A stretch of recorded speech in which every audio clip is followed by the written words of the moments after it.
¿Qué pasa cuando tratas a tu padre exactamente como él te trató? Mi padre Roberto poseía 17 concesionarios de autos en 3 estados. Tenía una casa en Aspen, un apartamento en Miami y una propiedad principal con 8 habitaciones que permanecía vacía porque vivía solo. Valía unos 40 millones de euros dependiendo del mercado. Lo sabíamos porque nos lo decía constantemente. Sacaba su teléfono en la cena y nos mostraba su portafolio. Miren eso, decía. Eso es lo que te da el trabajo duro. Mi dinero. Me gané cada centavo. Nadie me ayudó, y no voy a ayudar a nadie. Eso incluía a sus hijos. Mi hermano Javier, mi hermana Carmen y yo crecimos viendo a los padres de otras personas comprar útiles escolares, pagar la universidad y ayudar con primeros apartamentos. Roberto no compraba nada. Trabajé en una tienda de sándwiches a los 14 para comprar mi propia ropa. Javier repartía pizzas para pagar la reparación de su diente roto. Carmen limpiaba edificios de oficinas por la noche durante la preparatoria para costear libros de texto. Roberto nos veía salir a nuestros trabajos y decía lo mismo cada vez. Bien, están aprendiendo el valor del dinero. Cuando ganen el suyo, lo apreciarán. Mientras tanto, compraba un Porsche nuevo cada año. No porque lo necesitara, sino porque podía. Lo estacionaba en la entrada cuando lo visitábamos. Las llaves en el mostrador de la cocina, asegurándose de que viéramos lo que su dinero podía comprar, pero nunca para nosotros, solo para él. El punto de quiebre llegó en la boda de Carmen. Había ahorrado por 3 años, planeado todo ella sola y elegido las opciones más baratas para todo.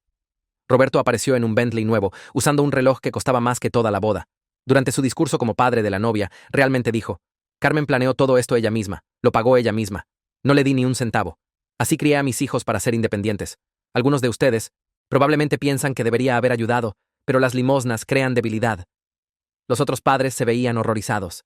Carmen sonrió porque siempre hacía eso, pero vi su mano temblando alrededor de su copa de champán. Esa noche, empecé a planear. Roberto tenía una debilidad. Estaba obsesionado con las cosas exclusivas, clubes privados, lanzamientos limitados y eventos solo por invitación. Necesitaba que todos supieran que tenía acceso a cosas que ellos no tenían. Así que creé algo que él no podía tener. Comencé un fondo de inversión llamado Socios Legado. Hice un sitio web, creé materiales de marketing e imprimí folletos brillantes. El gancho era simple. Inversión mínima de 50 millones de euros. Pero la primera ronda era solo por invitación, y las invitaciones eran hereditarias. Solo podías entrar si tus hijos respondían por ti. Filtré información a sus amigos de golf. Les dije que mis hijos eran parte de la junta fundadora, que estábamos seleccionando 10 familias para la ronda inicial. Los rendimientos que proyectábamos eran locos, pero creíbles si entendías los mercados que estábamos apuntando: patentes de tecnología, bienes raíces internacionales y mercados emergentes. Todo lo que Roberto amaba. Dentro de una semana, Roberto me llamó. Escuché sobre tu fondo, dijo casualmente. Suena interesante. Mantuve mi voz neutral.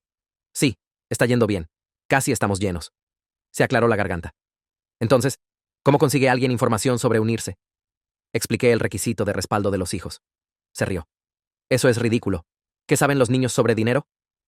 Todo lo que aprendieron de sus padres, dije. O no aprendieron. La línea se quedó en silencio. 2 días después, llamó otra vez. Esta cosa de socios legado. Mi amigo de golf Ricardo entró. Sus hijos respondieron por él inmediatamente. Debe ser lindo, dije. Tener hijos que quieren ayudarte a acceder a oportunidades.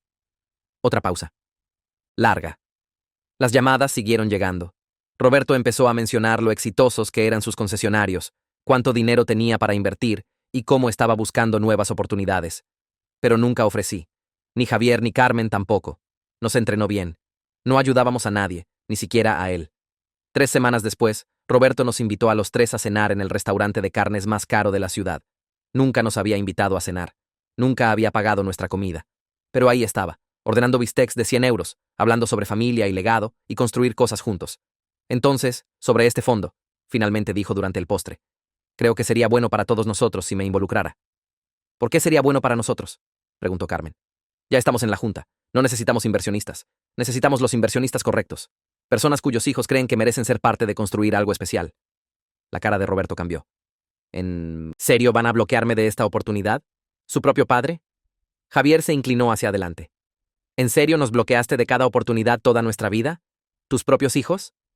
Roberto miró entre nosotros. Eso era diferente. Les estaba enseñando a ser independientes y tuvieron éxito. Dije, somos tan independientes. No te necesitamos para nada en absoluto, incluyendo esto. Se recostó en su silla. Llegó la cuenta. Por primera vez en mi vida, vi a Roberto pagar nuestra cena. Pensó que cambiaría algo. No lo hizo. Un mes después, Roberto me llamó llorando. Nunca había escuchado a mi padre llorar antes. No cuando murió su propia madre. No cuando su socio de negocios tuvo un ataque cardíaco en la oficina. Ni siquiera cuando se rompió el brazo cayendo de una escalera a los 68. Pero ahí estaba en el teléfono haciendo estos horribles sonidos de ahogo entre palabras. Siguió diciendo que entendía ahora. Realmente entendía lo que se sentía ver a alguien tener todo mientras tú no tenías nada. Dijo que ver a sus amigos de golf entrar en socios legado mientras sus propios hijos lo bloqueaban lo hacía sentir pequeño e inútil. Su voz se quebró cuando dijo inútil, y sentí algo retorcerse en mi pecho. No dije nada. Solo sostuve el teléfono presionado contra mis oídos tan fuerte que dolía. Mis nudillos se pusieron blancos alrededor de la funda del teléfono. Habló sobre la boda de Carmen, lo orgulloso que había estado de ella por planear todo ella misma, como pensó que nos estaba enseñando a ser fuertes.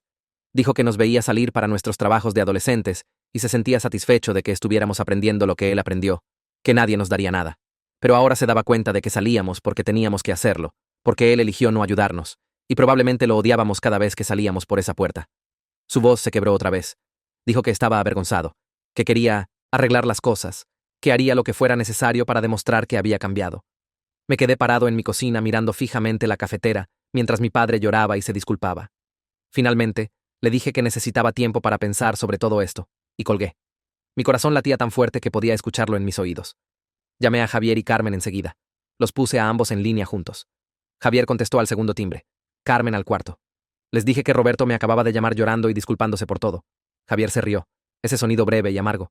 Dijo que obviamente era manipulación, otro juego para conseguir lo que quería. Roberto nos estaba manipulando, haciéndonos sentir culpables para que lo dejáramos entrar al fondo. Carmen no dijo nada por unos segundos.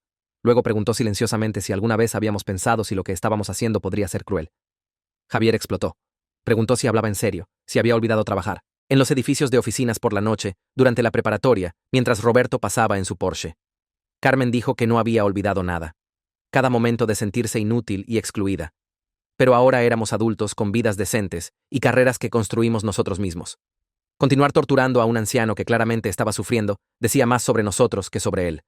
Javier agarró su chaqueta y se dirigió a la puerta. Se volteó y dijo: si queremos perdonar a Roberto y jugar a la familia feliz, adelante. Pero él no había terminado de hacérselo pagar. La puerta se cerró detrás de él. Carmen puso su cabeza en sus manos y sollozó. Me quedé sentado ahí sin saber qué decir, viendo a mi hermana desmoronarse mientras otros clientes fingían no mirar. 2 días después, mi teléfono sonó de un número que no reconocía. Contesté, y una voz masculina dijo que su nombre era Cyrus Moser, que era socio de negocios de Roberto desde hacía 20 años. Preguntó si podíamos hablar. Dijo que Roberto le pidió que me contactara porque Roberto estaba demasiado avergonzado para llamarme otra vez. Casi colgué, pero algo en su voz me hizo quedarme en línea. Cyrus dijo que había conocido a nuestra familia por 2 décadas, nos había visto crecer desde la distancia, y necesitaba decirme algo sobre Roberto que podría cambiar mi perspectiva. Dijo que Roberto había estado pagando secretamente deudas médicas de antiguos empleados de concesionarios por años, cubriendo facturas de hospital y costos de tratamiento sin nunca publicitarlo o usarlo para beneficios fiscales. Me senté en mi sofá, confundido. Cyrus explicó que hace 15 años, Roberto estableció un fondo privado específicamente para este propósito. Había pagado más de 2 millones de euros en facturas médicas para empleados y sus familias, personas que trabajaron para él y no podían permitirse sus costos de atención médica. Cyrus dijo que Roberto le hizo jurar secreto, porque no quería que la gente pensara que se había ablandado o que los empleados pudieran empezar a depender de él para ayuda. La contradicción me golpeó fuerte. Roberto no ayudaría a sus propios hijos a comprar útiles escolares, pero pagaba secretamente millones en facturas médicas para empleados. Cyrus dijo que me estaba diciendo esto porque Roberto es un hombre complicado que hizo daño real a sus hijos, pero no es el monstruo que pensábamos que era. Mencionó que Roberto había estado en su oficina llorando varias veces recientemente, completamente quebrado de maneras que Cyrus nunca había visto en 20 años de sociedad. Luego Cyrus dijo algo que me cayó como un balde de agua fría. Roberto tiene 72 años con problemas cardíacos, y el estrés de esta situación con sus hijos podría literalmente matarlo. Los médicos le han advertido sobre su presión arterial y niveles de estrés. Cyrus preguntó si entendía lo que estaba diciendo, si comprendía que esta venganza podría realmente terminar con Roberto teniendo un ataque cardíaco. Colgué, sintiéndome más confundido de lo que me había sentido en toda mi vida. Llamé a Rosa y pedí una sesión de emergencia. Me hizo un hueco esa tarde. Me senté en su oficina con olor a lavanda y le conté todo lo que Cyrus había dicho sobre el fondo médico y los problemas cardíacos de Roberto. Rosa escuchó sin interrumpir.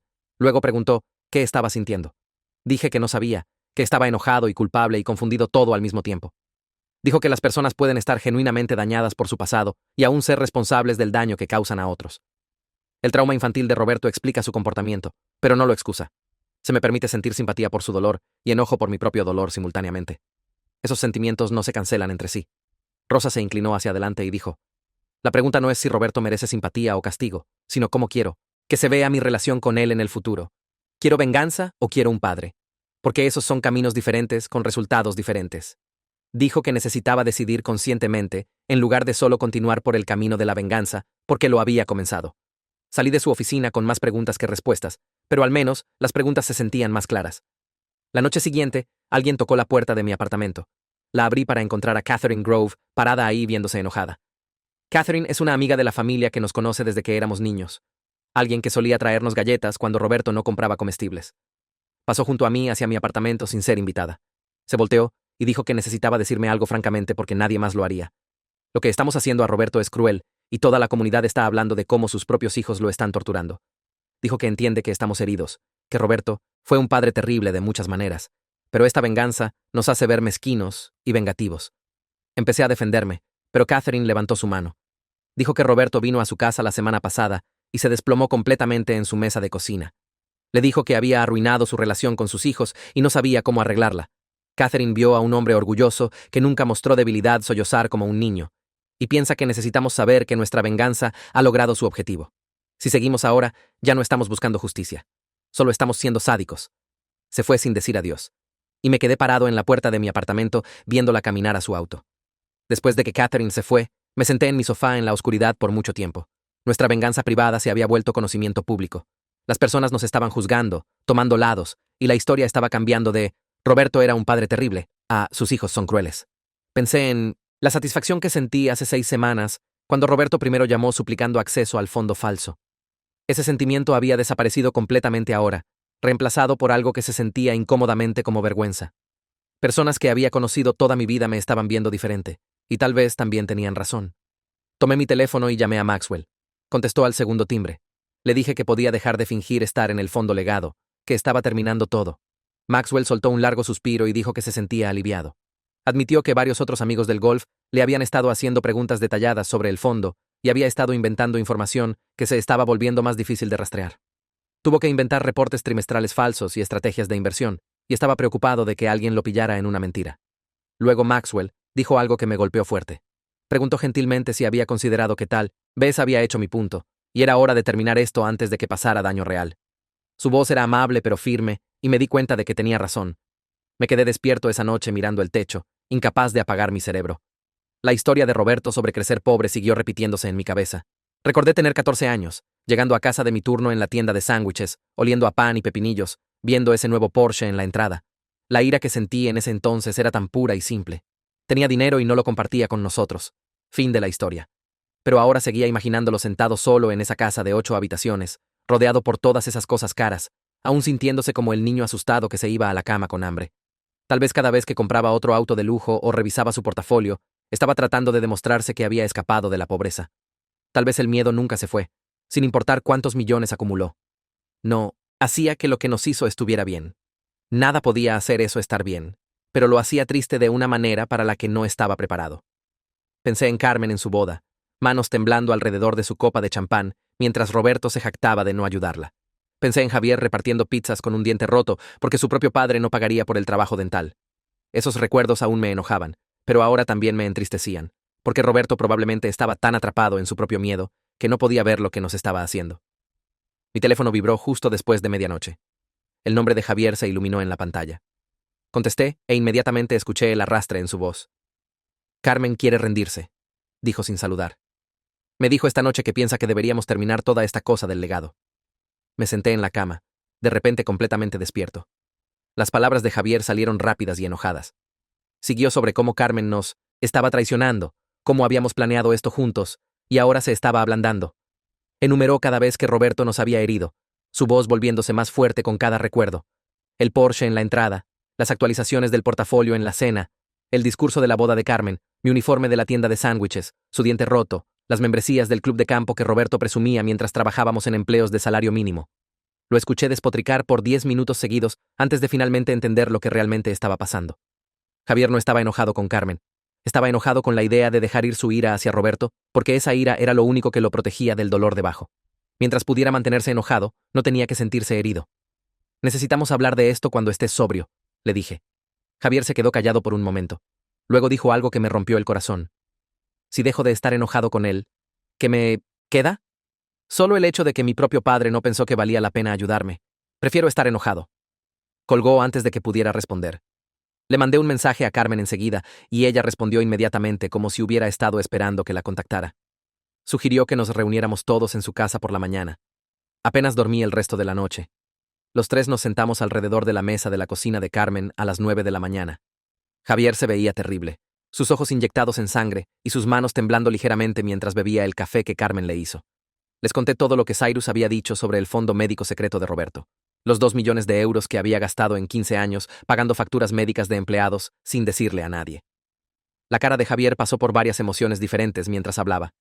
Shock primero, luego confusión, luego algo que parecía casi traición, como si Roberto mantuviera secreta esta generosidad fuera otra forma de herirnos. No cambia nada, dijo Javier silenciosamente. Pero su voz no tenía la convicción que usualmente tenía cuando hablaba de Roberto. Pagó facturas médicas de extraños, pero no quería arreglar mi diente. Eso es de alguna manera peor. Carmen envolvió sus manos alrededor de su propia taza de café. ¿Qué estamos realmente tratando de lograr ahora? Roberto está claramente sufriendo. Queríamos que se sintiera excluido e impotente, y lo hace. Entonces, ¿qué sigue? Nos sentamos en silencio por un momento. La pregunta colgaba en el aire entre nosotros, pesada e incómoda. Me di cuenta de que no tenía una buena respuesta. Javier miró fijamente su café. Carmen miró por la ventana a su patio trasero. Ninguno de nosotros quería ser el primero en admitir que tal vez habíamos ido lo suficientemente lejos. Terminamos hablando por 3 horas. Repasamos nuestras infancias pieza por pieza, examinando cada recuerdo donde Roberto nos había herido. Javier habló sobre cómo trabajar como repartidor de pizza a los 15 lo hacía sentir inútil, como si ni siquiera valiera el costo del cuidado dental básico para su propio padre. Carmen describió planear su boda alrededor de las opciones más baratas posibles porque estaba aterrorizada de parecer que necesitaba ayuda, aunque desesperadamente quería que Roberto ofreciera. Admití que cada vez que veía el Porsche de Roberto en la entrada mientras llevaba mi uniforme de la tienda de sándwiches, sentía como si me estuviera mostrando deliberadamente que su comodidad importaba más que la mía. Pero luego, empezamos a hablar de lo que realmente queríamos de Roberto ahora. Javier se quedó callado por mucho tiempo antes de decir que quería que Roberto se sintiera tan impotente como nosotros cuando crecíamos. Y eso había pasado. Nos había suplicado por acceso a algo que no podía tener, justo como nosotros le suplicamos por ayuda y no conseguimos nada. Carmen dijo que, quería que entendiera lo que se sentía la exclusión. Saber cómo se siente cuando las personas que más deberían preocuparse por ti te excluyen deliberadamente, y ahora lo entiende. Me di cuenta de que lo que realmente había querido todo el tiempo era que Roberto se disculpara y reconociera el daño que había causado. Su llamada llorando había sido exactamente eso, aunque no lo había reconocido en el momento. Entonces, cada uno de nosotros había conseguido lo que quería de esta venganza. La pregunta era, ¿qué hacer con ese éxito? Carmen planteó el elefante en la habitación que todos habíamos estado evitando. Socios legado es completamente falso. En algún momento, esa verdad va a salir. Cuando lo haga, cualquier progreso que podamos hacer hacia tener una relación real con Roberto será destruido instantáneamente, porque sabrá que deliberadamente lo engañamos y humillamos. La venganza que se sentía tan satisfactoria hace 6 semanas cuando esto comenzó, ahora se sentía como una bomba esperando explotar. Javier sugirió que podríamos simplemente dejar que el fondo se desvaneciera naturalmente. Decirle a la gente que no funcionó, que las condiciones del mercado cambiaron o que los socios fundadores decidieron ir en una dirección diferente. Nunca tenemos que admitir que era falso. Pero Carmen sacudió su cabeza. Vivir con esa mentira significa nunca tener una relación honesta con Roberto. Toda nuestra familia ha sido construida sobre deshonestidad por décadas. Roberto mintiendo sobre sus razones para no ayudarnos. Nosotros mintiendo sobre entender su filosofía. Todos fingiendo que estábamos bien cuando no lo estábamos. Estaba cansada de eso. Quería algo real, aunque real significara doloroso. Estuve de acuerdo con ella, aunque el pensamiento de confesar la verdad a Roberto me revolvía el estómago. ¿Cómo le dices a tu padre que creaste un elaborado fondo de inversión falso solo para verlo suplicar? Me reuní con Rosa 2 días después. La había estado viendo semanalmente desde que la cosa del legado empezó a afectar mi sueño, y se había convertido en alguien en quien confiaba para ser honesta conmigo, incluso cuando la honestidad dolía. Le expliqué la situación. La venganza había funcionado.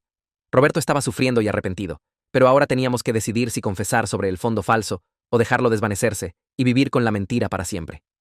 Rosa se recostó en su silla y me preguntó cómo quería que se viera mi relación con Roberto en 5 años. Nunca lo había pensado de esa manera. Había estado tan enfocado en hacérselo pagar por el pasado que no había considerado qué tipo de futuro realmente quería. Si quiero una relación real con él, dije lentamente, tiene que estar construida sobre honestidad, incluso cuando esa honestidad es dolorosa. Rosa asintió. La venganza te dio poder y satisfacción temporales, pero no puede darte lo que realmente necesitas, que es un padre que te vea y te valore. Ese tipo de relación solo puede existir si ambos están dispuestos a ser honestos sobre quiénes son y qué han hecho, incluso las partes feas. Tenía razón. Mantener el secreto del legado significaba mantener a Roberto a distancia para siempre. Decirle la verdad significaba arriesgar su ira y dolor, pero también significaba la posibilidad de algo real. Salí de su oficina sabiendo lo que tenía que hacer, aunque cada parte de mí quería evitarlo. Llamé a Roberto y le pedí que se reuniera conmigo para cenar. Solo nosotros dos. Sonó sorprendido, pero esperanzado cuando aceptó. Elegí un restaurante tranquilo en las afueras de la ciudad, el tipo de lugar donde podrías tener una conversación privada sin que toda la comunidad estuviera mirando. Mi corazón latía fuerte durante todo el viaje hasta allá. Seguía ensayando lo que iba a decir, pero nada sonaba bien. ¿Cómo confiesas haber humillado deliberadamente a tu propio padre? Roberto ya estaba allí cuando llegué, sentado en una mesa de esquina. Se veía esperanzado cuando me vio, y esa esperanza hizo lo que estaba a punto de hacer mucho más difícil. Probablemente había estado pensando que esta cena significaba que estaba listo para responder por él para unirse al legado. Probablemente pensó que su llamada llorando y conversación honesta sobre su infancia habían cambiado las cosas entre nosotros. No se equivocaba, pero no de la manera que esperaba. Ordenamos comida que ninguno de nosotros comería. Hicimos conversación trivial sobre el clima y el restaurante y nada que importara. Finalmente, no pude posponerlo más. Necesito confesar algo, le dije. Vi su cara cambiar mientras empecé a explicar. Socios Legado no existe. Nunca existió. Creé toda la cosa como venganza. Roberto se quedó completamente inmóvil mientras le conté toda la historia. Expliqué cómo había hecho el sitio web, creado los materiales de marketing, impreso los folletos, brillantes, cómo había filtrado información a sus amigos del golf a través de Maxwell, quien había acordado fingir que estaba en el fondo. Cómo diseñamos el sistema de voucher hereditario específicamente para apuntar a su obsesión con el acceso exclusivo. Cómo lo habíamos visto llamar y suplicar y humillarse por acceso a algo que nunca fue real. Le dije que quería que se sintiera excluido e impotente como nosotros cuando crecíamos, que entendiera lo que se sentía cuando las personas que más deberían ayudarte se niegan. Y había tenido éxito. Su cara pasó por shock primero, su boca abriéndose ligeramente como si no pudiera creer lo que estaba escuchando. Luego dolor, sus ojos humedeciéndose y su mandíbula apretándose. Luego ira, un destello del viejo Roberto que habría gritado y se habría ido.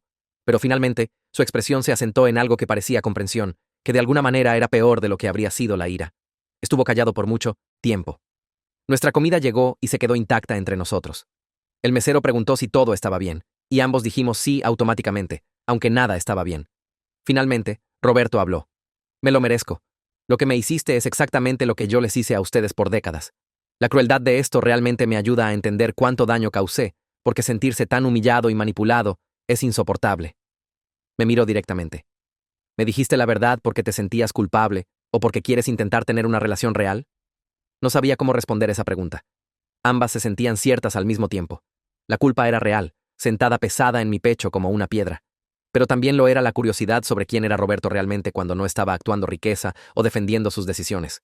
Le dije que ambas cosas eran ciertas, que me sentía terrible por lo que habíamos hecho, pero también quería entenderlo más allá del padre que había pasado, décadas demostrando que no nos necesitaba. Roberto asintió lentamente, sus ojos aún húmedos, pero enfocados en mí con una atención que nunca había experimentado de él antes. Dijo que entendía eso, que había pasado toda su vida protegiéndose de la vulnerabilidad y le había costado todo lo que realmente importaba. Preguntó si podíamos intentar construir algo real, empezando desde este momento de honestidad dolorosa, en lugar de fingir que el pasado no existió. Dije que sí, aunque no tenía idea de cómo se vería eso, o si era siquiera posible después de todo lo que nos habíamos hecho el uno al otro. La reunión de Javier con Roberto pasó 3 días después en una cafetería cerca del apartamento de Javier. No estuve ahí, pero Javier me llamó justo después, su voz tensa con emociones que no podía nombrar. Dijo que había entrado planeando disfrutar viendo a Roberto retorcerse, para sacar satisfacción del dolor que le habíamos causado, pero sentándose frente a nuestro padre en esa cabina, viéndolo tratar de beber café con manos temblorosas, Javier sintió que algo se movía dentro de él. Roberto había escuchado toda la confesión de Socios Legado sin interrumpir, su cara poniéndose pálida, pero su postura manteniéndose firme. Cuando Javier terminó de hablar, Roberto dijo que se merecía cada pedazo de la humillación, que nos había enseñado a ser despiadados y habíamos aprendido bien la lección. Luego hizo la misma pregunta que me había hecho, si Javier quería venganza o una relación, porque esas dos cosas no podían existir en el mismo espacio. Javier me dijo que había dicho que no lo sabía todavía, que la ira aún era demasiado grande para ver más allá, pero lo pensaría. Roberto había asentido, pagó por ambas comidas sin hacer un show de ello, y dejó a Javier sentado en esa cabina, tratando de descifrar lo que realmente quería. La conversación de Carmen pasó 2 días después de la de Javier, y me llamó, llorando antes de llegar a casa.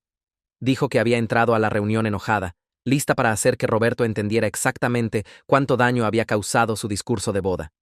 Pero en el momento en que empezó a explicar sobre socios legado, se desplomó. Todos los años de planear su boda alrededor de las opciones más baratas, de estar aterrorizada de pedir ayuda, de ver a otras novias recibir apoyo de sus padres mientras ella recibía humillación pública, salieron a borbotones. Roberto también había llorado.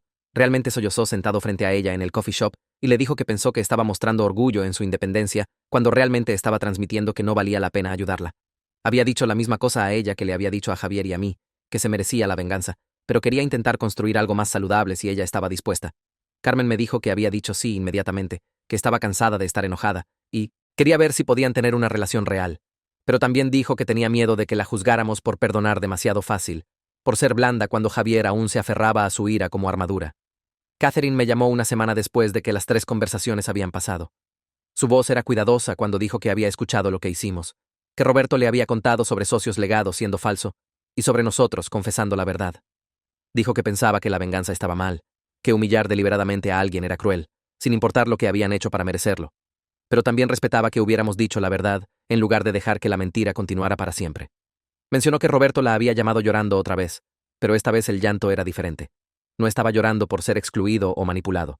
Estaba llorando por la relación que podría haber tenido con nosotros si no hubiera estado tan dañado y asustado. Catherine dijo que había conocido a Roberto por 30 años y nunca lo había escuchado hablar sobre daño emocional o miedo antes, que realmente estaba tratando de cambiar en lugar de solo defenderse.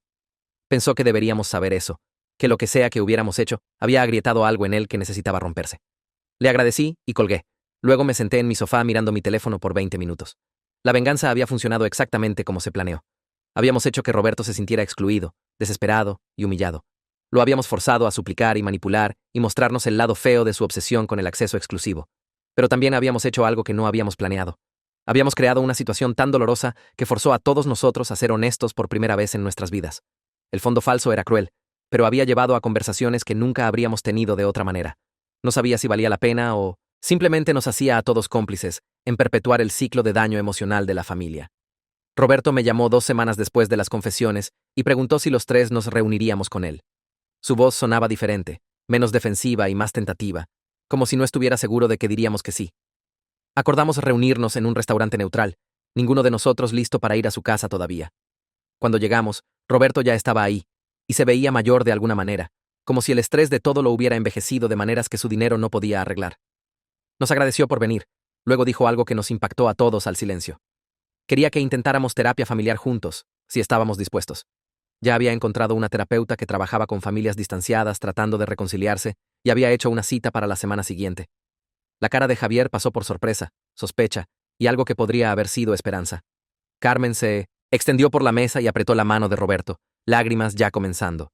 Solo asentí, demasiado atónito para hablar, porque Roberto pidiendo ayuda para cualquier cosa era algo que nunca había imaginado posible. La primera sesión de terapia fue brutal de maneras para las que no estaba preparado. La terapeuta era una mujer en sus 50, llamada doctora Franco, y no dejó que ninguno de nosotros se escondiera detrás de distancia educada o palabras cuidadosas. Nos hizo hablar sobre recuerdos específicos, momentos específicos cuando las decisiones de Roberto nos habían dañado, y maneras específicas en que habíamos respondido. Décadas de dolor e ira salieron derramándose en esa oficina, cosas que nunca nos habíamos dicho directamente porque decirlas en voz alta las haría demasiado reales. Javier habló sobre repartir pizzas a los 15 para pagar su diente roto, sobre sentir como si el amor de Roberto fuera condicional a la independencia financiera. Carmen describió planear su boda alrededor de las opciones más baratas porque pedir ayuda se sentía como admitir que era débil. Expliqué trabajar en la tienda de sándwiches a los 14 y ver a Roberto estacionar nuevos Porsches en la entrada, el mensaje claro de que su dinero era solo para él. Roberto escuchó todo sin defenderse, su cara mostrando dolor pero no sorpresa, como si siempre hubiera sabido que el daño existía, pero nunca se hubiera permitido verlo claramente. En nuestra cuarta sesión, la doctora Franco le pidió a Roberto que hablara sobre vernos trabajar de adolescentes. Estuvo callado por mucho tiempo antes de empezar a hablar, su voz suave y casi confundida. Dijo que se había sentido orgulloso viéndonos salir para nuestros trabajos, que pensó que nos estaba enseñando autosuficiencia y el valor del trabajo duro. Había creído que estábamos aprendiendo lecciones importantes sobre independencia y ganarnos lo que teníamos. La doctora Franco le preguntó qué pensaba que realmente estábamos aprendiendo, y la cara de Roberto cambió mientras procesaba la pregunta. Ella lo guió lentamente, preguntando qué mensaje recibe un niño de 14 años cuando su padre rico los ve salir para trabajo de salario mínimo, en lugar de ofrecer ayuda. La voz de Roberto se quebró cuando finalmente entendió que su miedo de crear niños dependientes había realmente creado niños que se sentían inútiles para él, que creían que no importaban lo suficiente para ayudar. Verlo comprender esa realidad fue devastador, toda su cara desmoronándose mientras se daba cuenta de la brecha entre sus intenciones y el impacto real de sus decisiones.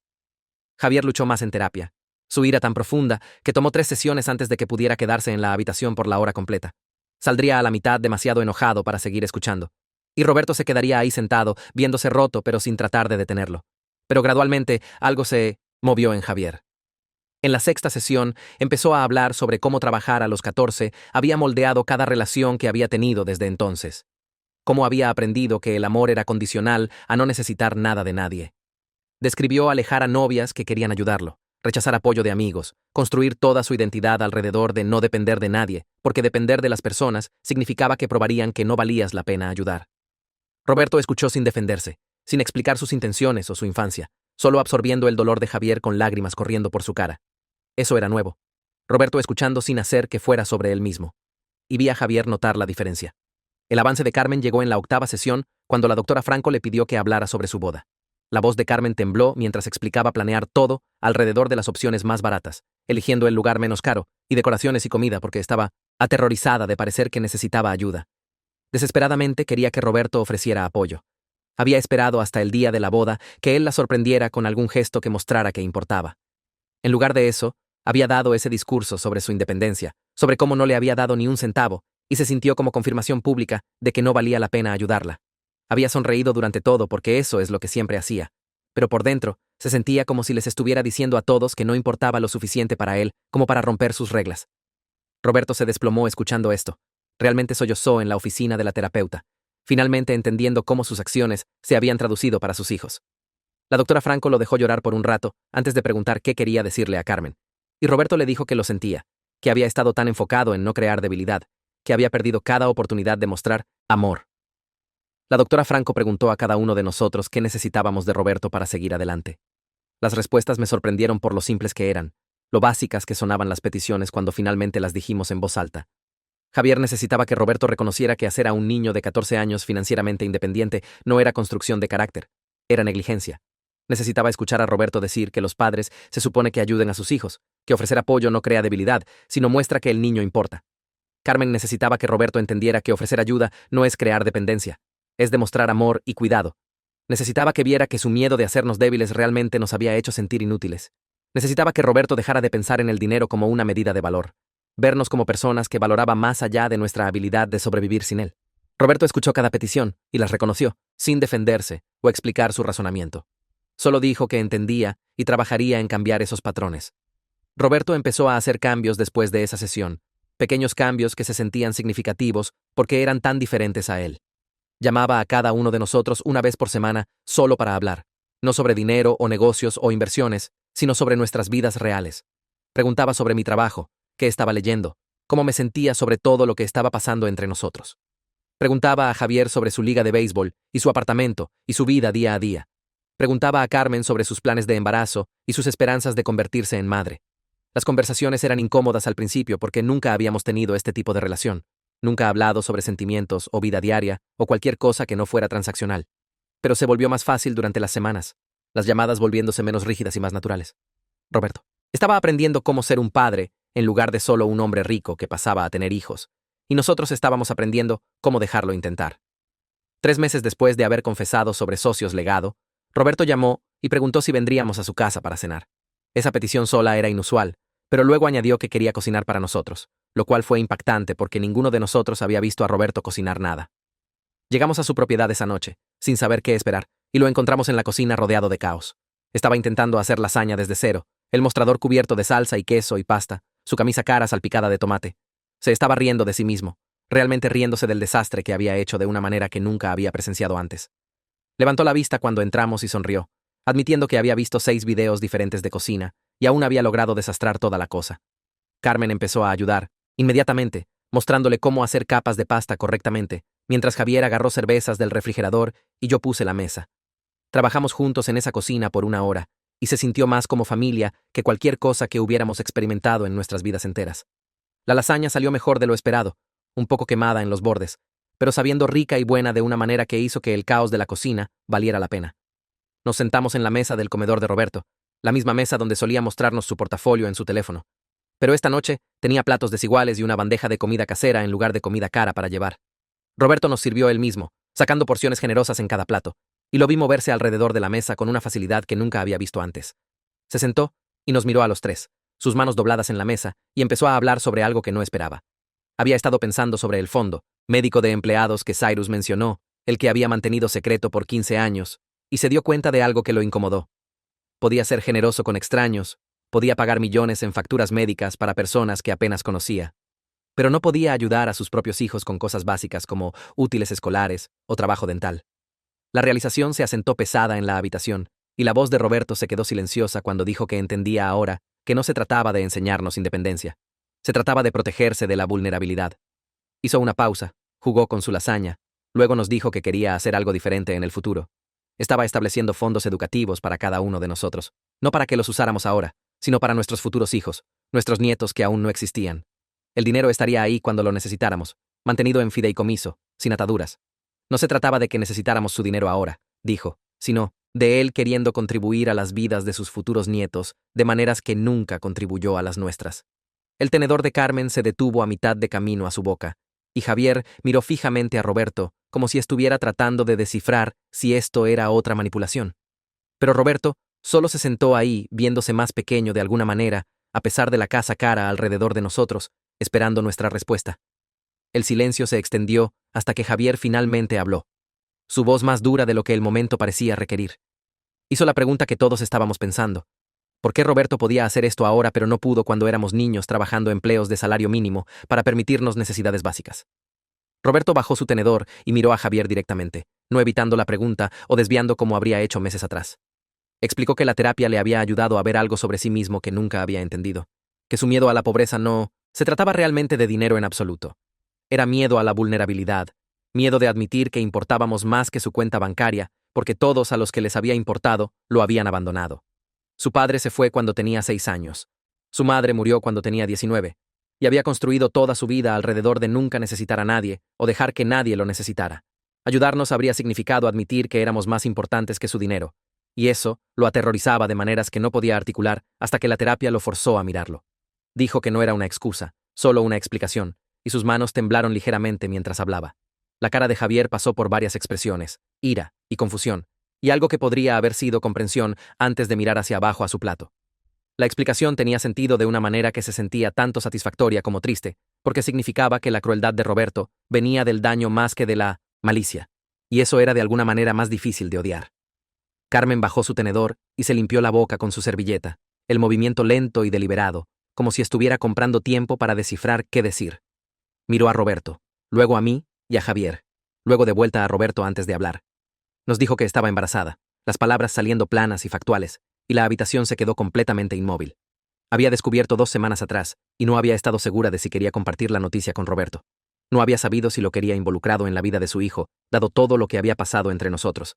Pero sentándose aquí, viéndolo tratar de cocinar lasaña y hablar sobre fondos educativos y admitir sus fallas, pensó que tal vez había espacio para que él fuera un abuelo si quería ese papel. Los ojos de Roberto se llenaron de lágrimas inmediatamente, su cara desmoronándose de una manera que solo había visto una vez antes cuando me llamó llorando sobre el fondo. Se levantó de la mesa, caminó alrededor de la silla de Carmen y preguntó si podía abrazarla. Ella asintió, y él la levantó gentilmente, sosteniéndola como si pudiera romperse, llorando en su hombro. Dijo que quería hacerlo mejor con sus nietos de lo que había hecho con sus hijos. Quería estar presente y amoroso y realmente útil en lugar de emocionalmente ausente y cruel. Pero entendía si ella no confiaba en él con ese papel todavía, si necesitaba tiempo o límites o prueba de que realmente había cambiado. Carmen lo abrazó de vuelta y dijo que podrían empezar pequeño y ver cómo iba. Tal vez podía venir a citas médicas o ayudar a arreglar el cuarto del bebé y descubrirían el resto sobre la marcha. Roberto asintió contra su hombro, aún llorando, y Javier miró hacia otro lado como si la emoción fuera demasiada para mirar directamente. Sentí algo moverse en mi pecho, un aflojamiento de ira que había estado tensa por tanto tiempo. Y me di cuenta de que esto era lo que había querido desde el principio. No venganza, no humillación, sino reconocimiento y esfuerzo y la posibilidad de algo diferente. Los siguientes meses se movieron en un ritmo extraño de progreso y retrocesos, días buenos mezclados con duros mientras descifrábamos cómo podría verse realmente una relación con Roberto.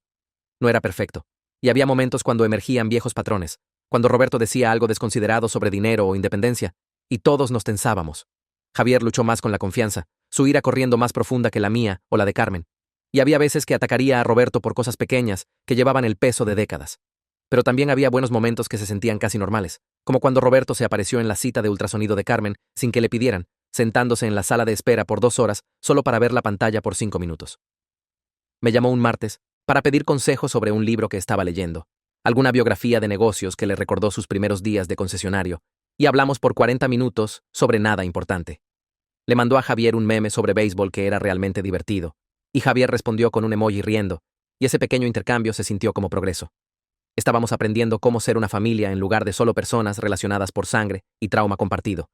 Y era incómodo y molesto, pero también real de una manera que nunca habíamos experimentado antes.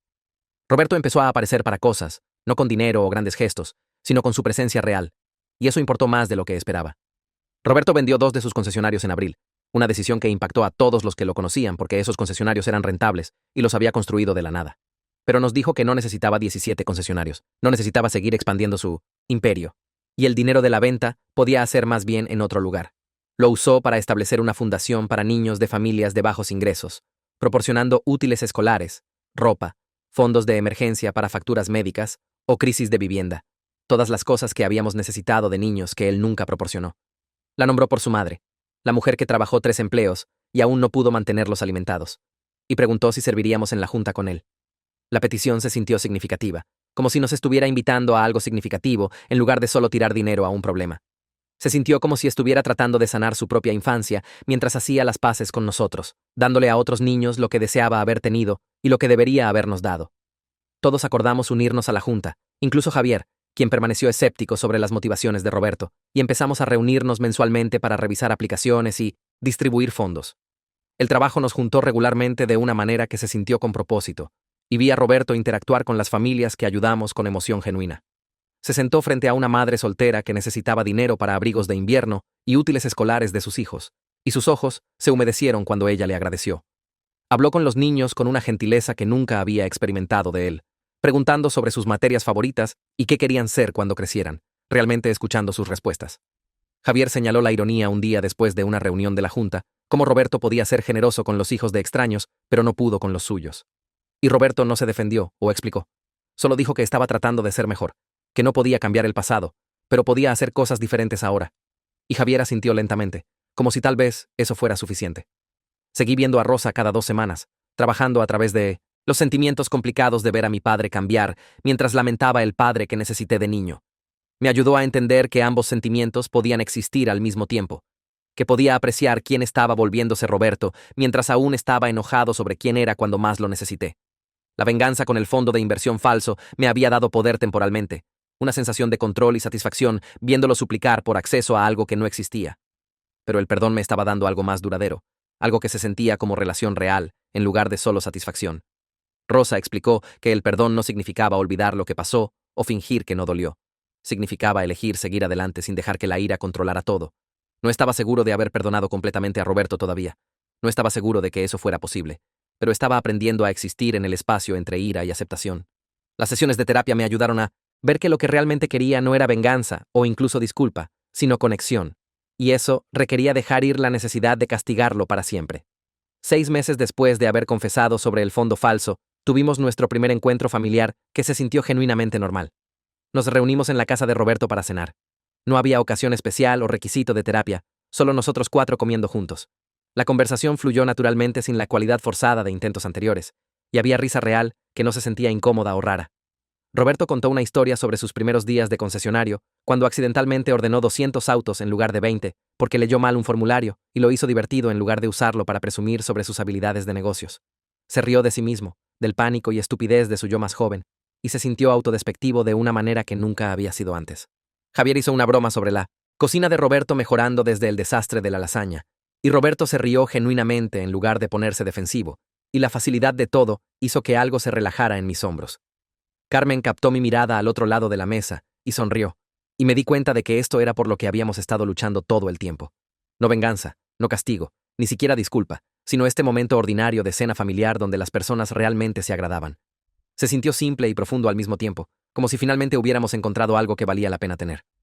Roberto preguntó al final de esa cena si podíamos hacer estos encuentros familiares una tradición mensual, y quería rotar casas para que él no fuera siempre el anfitrión.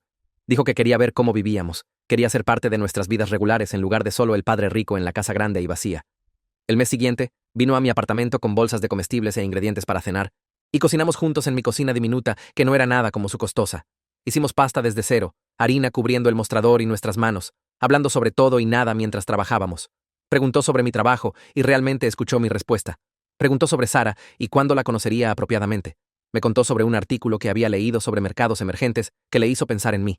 Era ordinario en la mejor manera posible. Solo 2 personas haciendo cena y hablando, y seguí esperando que se sintiera raro o forzado, pero no fue así. Comimos en mi mesa pequeña con sillas desiguales, y Roberto dijo que la pasta era mejor que cualquier cosa en los restaurantes caros donde solía llevar clientes, y le creí. Carmen se puso de parto un martes por la mañana en octubre, y Roberto estaba en el hospital dentro de 1 hora de recibir la llamada. Se sentó en la sala de espera conmigo y Javier, caminando y nervioso como cualquier abuelo estaría, su reloj caro olvidado en su muñeca. Cuando la enfermera finalmente vino a buscarnos, Roberto caminó a esa habitación de hospital y vio a su nieta por primera vez, y su cara se transformó completamente. Carmen le extendió el bebé, y él la tomó con manos temblorosas, lágrimas corriendo por su cara, mirando a esta pequeña persona como si fuera la cosa más preciosa que había visto. Le dijo a Carmen que iba a ser una madre increíble, que verla sostener a su hija le mostró todo lo que se había perdido por estar tan emocionalmente ausente con nosotros.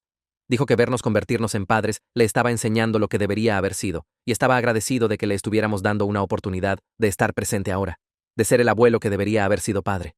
Carmen también lloró, y Javier puso su mano en el hombro de Roberto, y me quedé ahí viendo a mi padre sostener a su nieta, y pensé en cuán lejos habíamos viajado desde esa noche en la boda de Carmen, cuando empecé a planear venganza.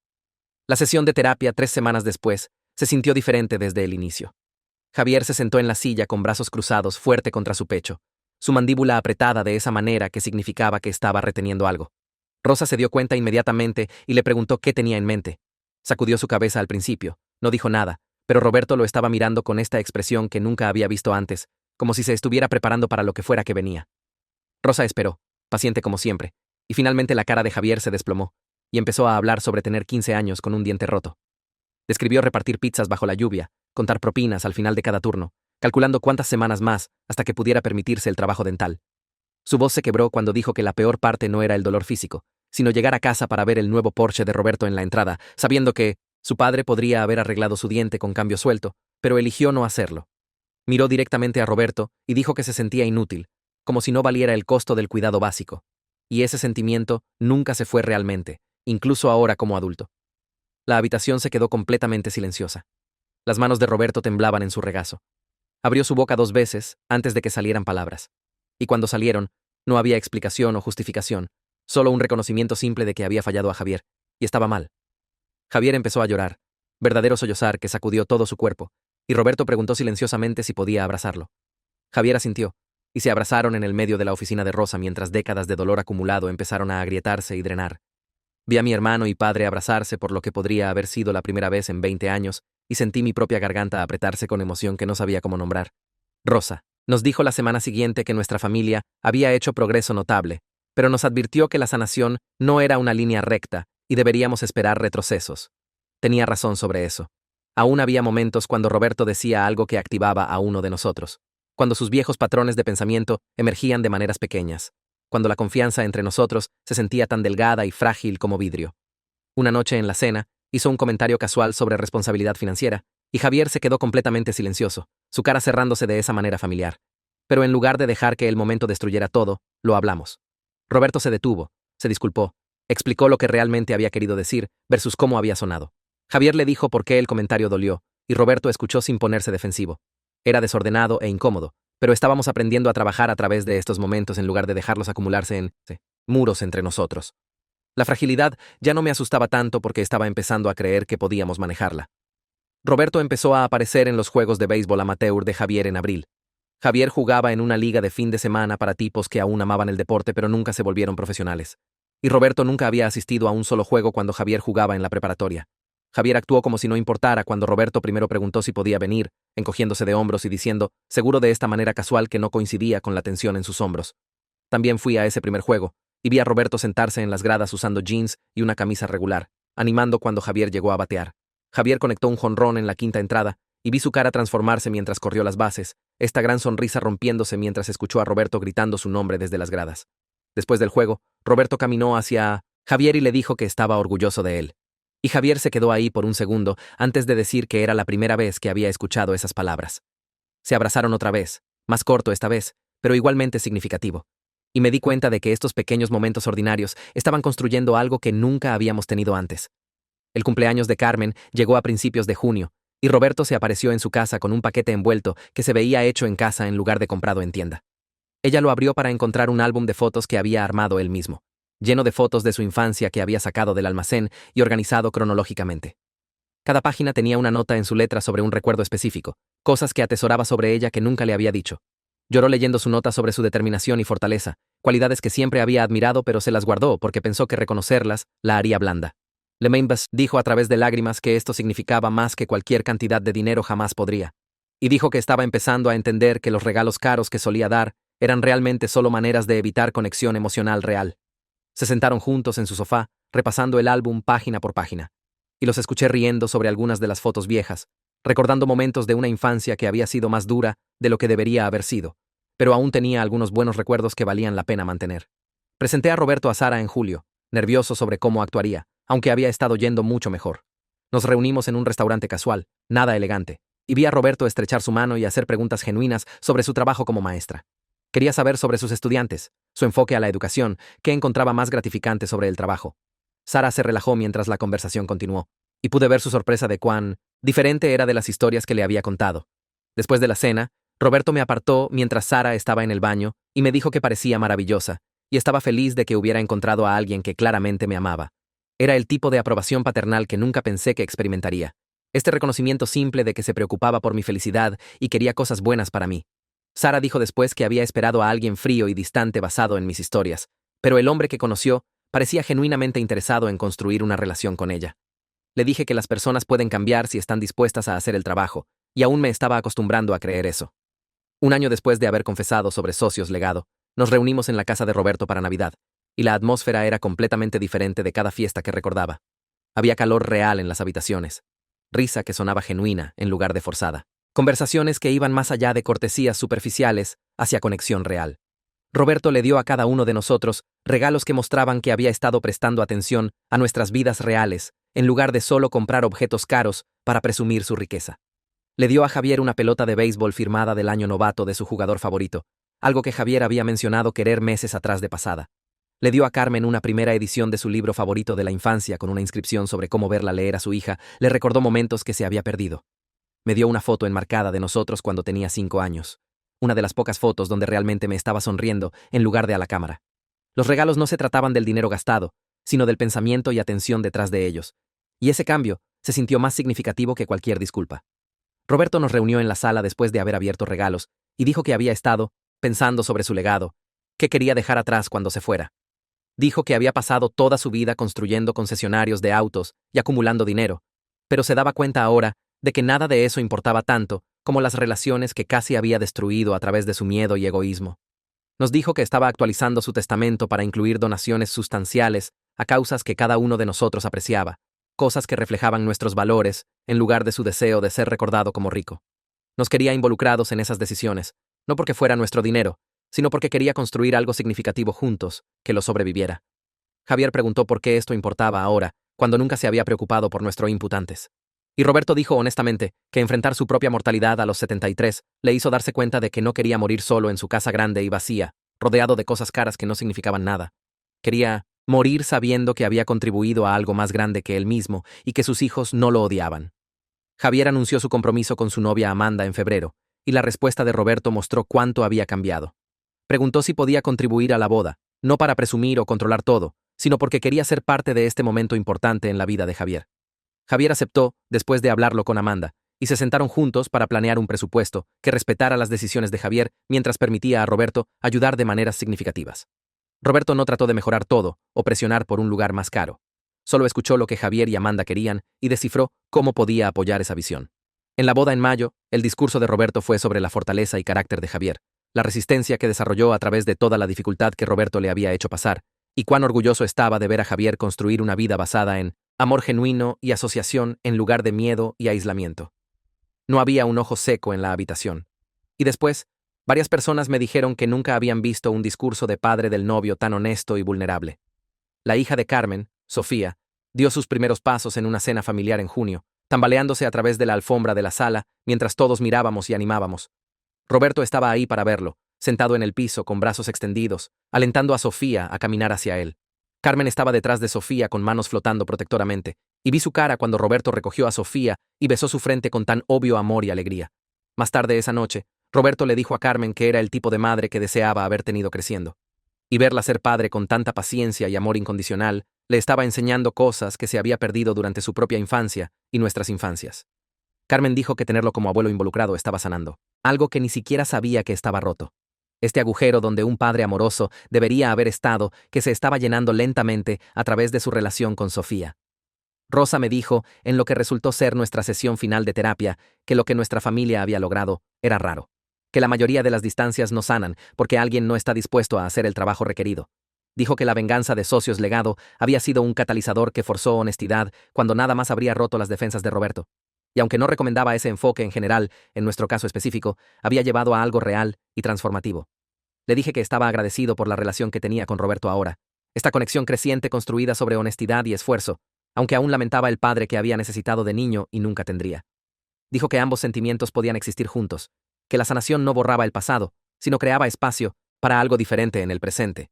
Salí de su oficina sintiéndome como si hubiera alcanzado algún tipo de resolución, no perfecta o completa, pero lo suficientemente real para construir sobre ella. 2 años después de que todo comenzó, estoy en la casa de Roberto, ayudándolo a organizar su oficina en casa. La habitación aún es demasiado grande. Aún tiene los muebles caros que compró para demostrarse algo, pero ahora se siente diferente de alguna manera. Estamos pasando por archivadores, ordenando décadas de registros comerciales y papeles personales en pilas para guardar y destruir. Abro un cajón en su escritorio y encuentro el folleto de Socios Legado que creé. El papel brillante aún suave y de aspecto profesional.